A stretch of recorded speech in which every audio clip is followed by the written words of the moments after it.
sort of.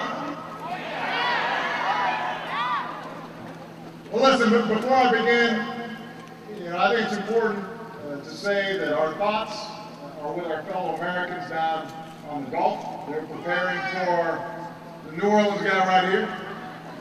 They're obviously preparing for a big storm, Hurricane Isaac. We've been getting ready for this storm for days. We've got response teams and supplies in place.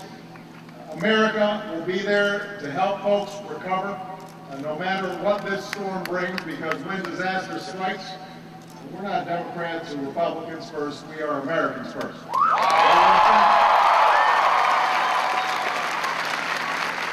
We're one family and we help our neighbors in need. It is great to be back at Ames. Class is in session. I didn't hear as many cheers. Come on. Woo! Cyclones football kicks off at home this Saturday.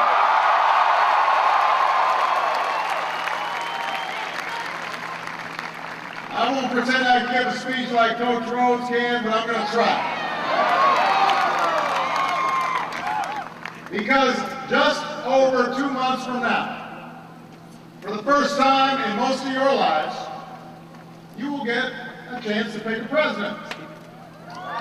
And the truth is, you've got more at stake in this election than just about anybody. When you step into that voting booth, the choice you make in that one instant is going to shape your country and your world for decades to come. And I know that's a pretty heavy idea to lay on you on a Tuesday. But it's true. The decisions we make as a country on big issues like the economy and jobs and taxes and education and energy and war and climate change, all these decisions will directly affect your life in very personal ways. And I got to say, this is something I'm acutely aware of when I make these decisions, because they're decisions that are going to affect Malia and Sasha, my daughters, as well. It's the way it's always been. One generation makes decisions on behalf of the next, but here's the thing, Cyclones, your generation chooses which path we take as a country. Your vote decides where we go from here.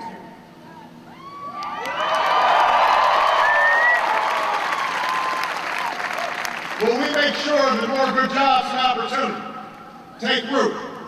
Not in China or India or Germany, but right here in Iowa and all across America. So you don't have to leave home to get those good paying jobs.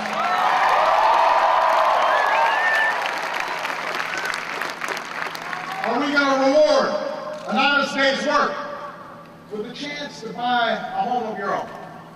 With health care that's there for you when you get sick? With the ability to put a little away for your retirement? Are we going to make it easier for you to afford your degree and pay off your student loan debt? Are we going to build more good schools and hire more good teachers so that our kids are prepared to attend colleges like Iowa State and prepared for the 21st century workforce?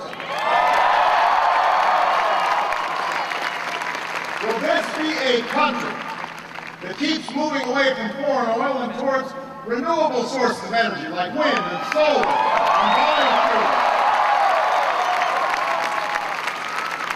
Energy that makes our economy more secure, but also makes our planet more secure. Will this be a country that leads not just by the strength of our military, but the power of our diplomacy and the power of our example? Will this be an America where no matter who you are, no matter what you look like, no matter where you come from, no matter who you love, you can pursue your own happiness and you can make it here in America if you try?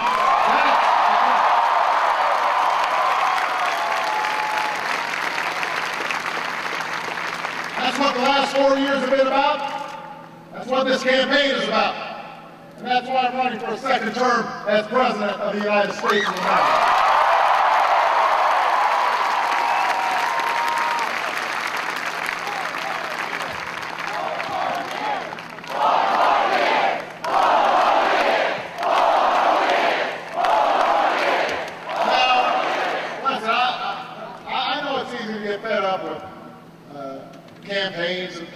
sometimes it seems it's meaner and smaller, and more gridlocked than ever.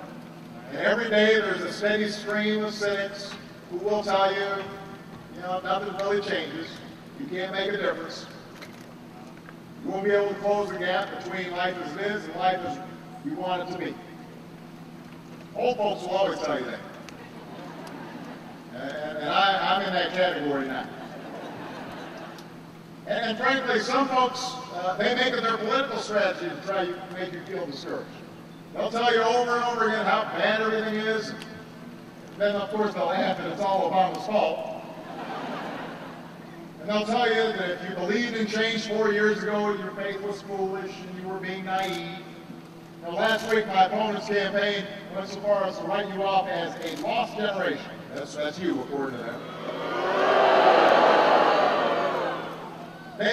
And what they hope is that by telling you these things, you'll get discouraged and you'll just stay home this time. But you can't believe it. I don't believe it. We knew that solving our biggest problems were going to take more than 1 year or one term or even one president. But we went ahead and we got started. We know we've still got a lot of work to do to get to where we need to be, but we are going to get there. I believe that because I believe in you.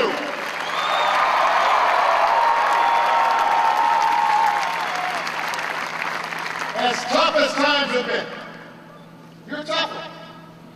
I've seen your passion, I've seen your service, I've seen your generation eager and impatient to make a difference. And already you've proved that you can. Think about it. 4 years ago, you believed we could put a college education within the reach of all who are willing to work for it. So we created a college tax credit that's saving families up to $10,000 for college tuition over 4 years. We took on a student loan system that was giving billions of taxpayer dollars to big banks. And we said, let's give the money directly to students, and we doubled grant aid for millions of students. We just won the fight to keep federal student loans from doubling for more than 7 million students. That would not have happened in Washington except for you. Your vote did that. You made that change. You helped millions of young people and then yourself get the kind of college education you deserve. Don't believe them when they tell you you can't make a difference.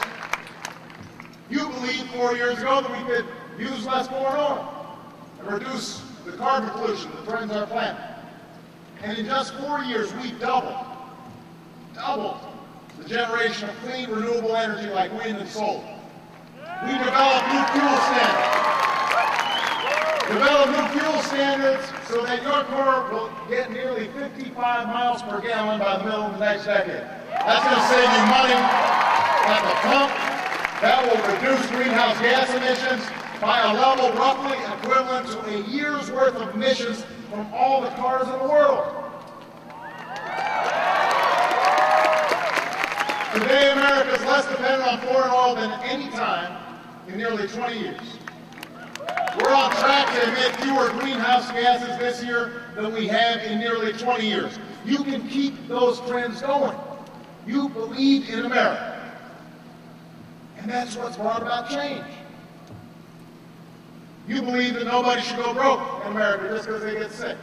I believe that too.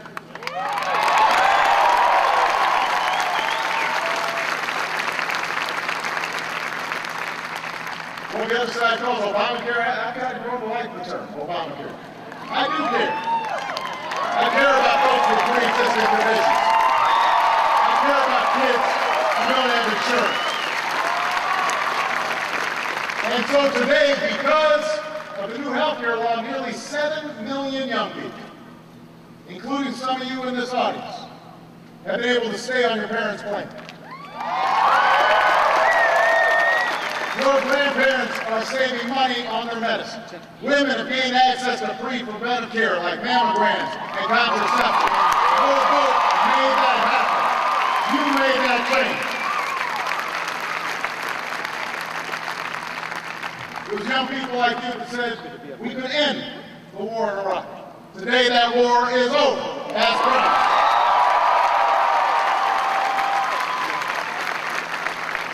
poor troops are home with their families, earning their educations through post 9/11 GI Bill, starting new businesses. And no one will ever again have to hide who they love in order to serve the country they love. Because more folks in the don't ask, don't tell, once and for all. You made that change.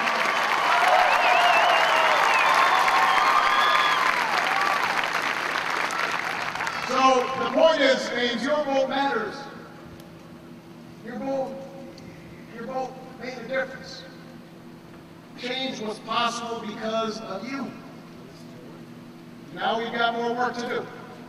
To grow this economy, to create good jobs, to strengthen the middle class, and in November, your voice will matter more than it ever has before. You know, this week in Tampa, my opponents will offer you their agenda. It should be a pretty entertaining show. I will be, you know, and I'm sure they'll have some wonderful things to say about it. But what you won't hear from them is a path forward that meets the challenges of our time. Instead, there'll be an economic plan that says if you just give folks making $3 million or more a year another $250,000 tax cut, then jobs and prosperity will magically rain down on everybody else. Some of you guys are a little young, so you may not remember, but we tried this for 10 years before I was elected. It didn't work out so well. It didn't work out then, it won't work now. I don't want to pay for another millionaire's tax cut by raising taxes on the middle class. I don't want to pay for that tax cut by cutting financial aid on 10 million students. Our economic strength doesn't come from the top down. It comes from students and workers and a growing, thriving middle class. That's how we grow in Congress.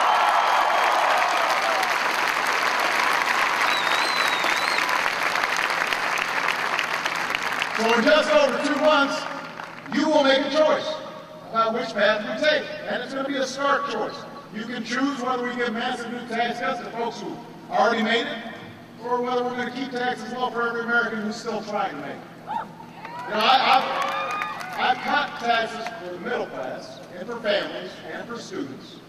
And I want to make sure the taxes aren't raised a dime on your family's first $250,000 of income. That means that 98% of Americans and 97% of small businesses wouldn't see an income tax increase.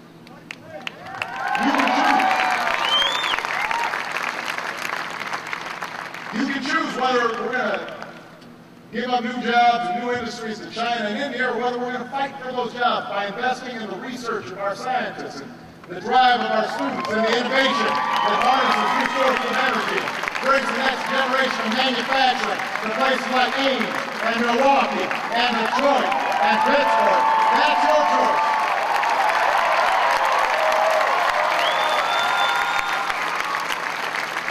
You can decide whether the best way to make college affordable is to, as my opponent put it, hope your parents can just lend you the money. Or you can say, let's help more Americans earn the kind of education you receive here at Iowa State. Let's help more Americans go to community colleges to get the skills and trainings that employers are looking for right now.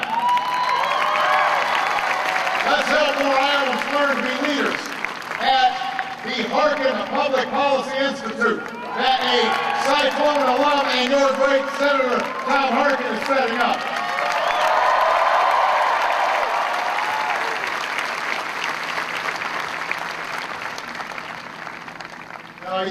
He's working along with your new president, Steve Lee. Doing a great job.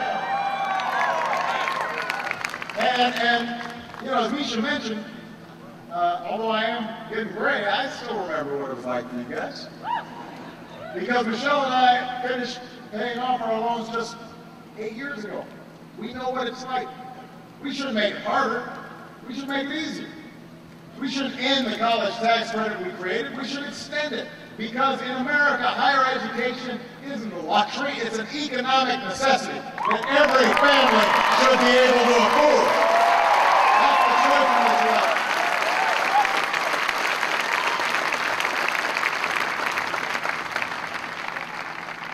You can choose an energy plan written by and for big oil companies. That's what my opponent's offering. Or you can choose an all-of-the-above energy strategy for America, renewable source of energy. Governor Romney called those imaginary. Congressman Ryan said they're a fad. Let me tell you something, they need to come to Iowa, because they're the future. They're worth fighting for. Nearly 7,000 good Iowa jobs depend on the wind industry. It's time to stop giving $4 billion of taxpayer subsidies to oil companies that are making a profit every time you pump gas. Let's give it to homegrown energy sources that have never been more promising. That's good for jobs, it's good for the economy, it's good for the environment. That's the direction we need to go.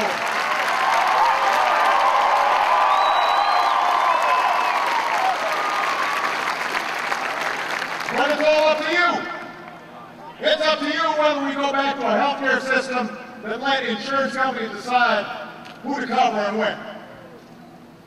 I think it might make sense for you to choose to keep moving forward with the new healthcare law that's already cutting costs and covering more people and saving lives. Governor Romney promised that sometime between taking the oath of office and going to the inaugural ball, he'd sit right down, grab a pen, and kick 7 million young people off their parents' plan by repealing health reform. Day one, that's what he says in Congress. You know, maybe we should call his plan Romney Doesn't Care. Because I do care. I do care. And this law is here to stay. Now's not the time to refight the battles of the last 4 years. Now's the time for us to go ahead and move forward. And I'll work with anybody who wants to make our healthcare system better, but I'm not going to stand by and let folks talk about how we should go back to the days when ordinary folks who are working really hard suddenly find themselves losing their home, losing their savings just because they get sick. They can choose to refight the battles that were settled 10 years ago or 20 years ago or sometimes in the last century. You know, I think women should be trusted to make their own health care decisions.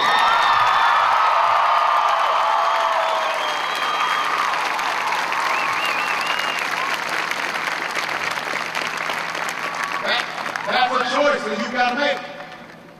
I think that students who were brought here by their parents as babies shouldn't be kicked out of the only country they know just because their parents were undocumented workers. That's my view.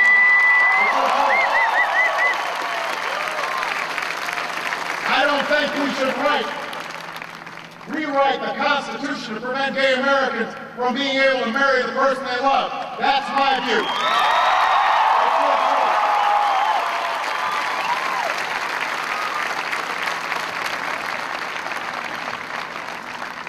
Strength of our character doesn't come from shoving anybody to the sidelines. It comes from hearing every voice, harnessing every talent, realizing that here in America we are greater together than we are on our own. And this November, you get to decide. You get to decide the future of this war in Afghanistan. You know, Governor Romney said ending the war was tragic. He doesn't have a plan to bring home the 33,000 troops who will come home from Afghanistan next month. I said we end the Iraq war, we did. I said we get bin Laden, we did.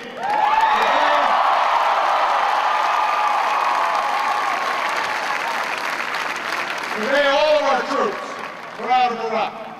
We're bringing them home from Afghanistan. And as long as I'm Commander-in-Chief, we're going to make sure that we serve our veterans as well as they served us, because nobody who fights for America should have to fight for a job when they come home.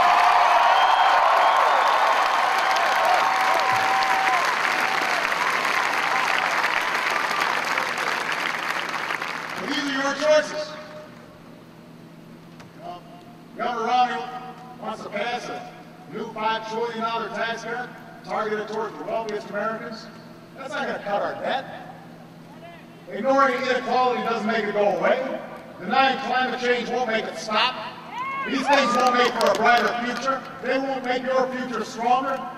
And so in 2 months, you get to choose the path that will actually lead to a better future.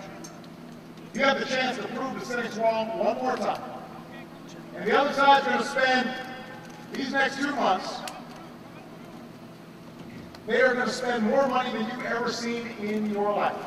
They will have an avalanche of attack ads and insults and distractions.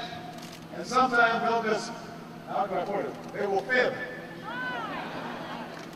And they've got $10 million checks from wealthy donors who like things just the way they are. They're counting on you, young people, to just accept their version of the way things ought to be. To just kind of leave the questions that affect your lives up to big oil, the insurance companies, up to politicians that decide what a woman can or can't do when it comes to her own health. That's how that's what they're counting on. That's their strategy. I'm counting on something different. I'm counting on you. I'm counting on you. Those who oppose change, those who benefit from the status quo, they've always bet on cynicism. They always bet on complacency. But throughout America's history, they have lost that bet, and they're going to lose it this time too. And that's because of you. It depends on you registering to vote. It depends on you showing up to vote. It depends on you refusing to wait for the next person, or the person next to you in class, or the person in the next town, or the person in another state. It's going to depend on you to close that gap between what America is and what we know it can be. Because let me tell you, everybody else is waiting on you. When they see you register, they'll register.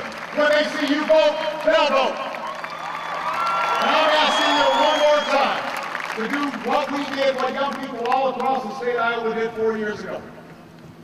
I'm asking you to believe. I'm asking you to believe. Not in my ability to bring about the changes you want to see. I'm asking you to believe in your abilities. I'm asking you to believe in what you can accomplish. We've come too far to turn back now. We've got more work to do.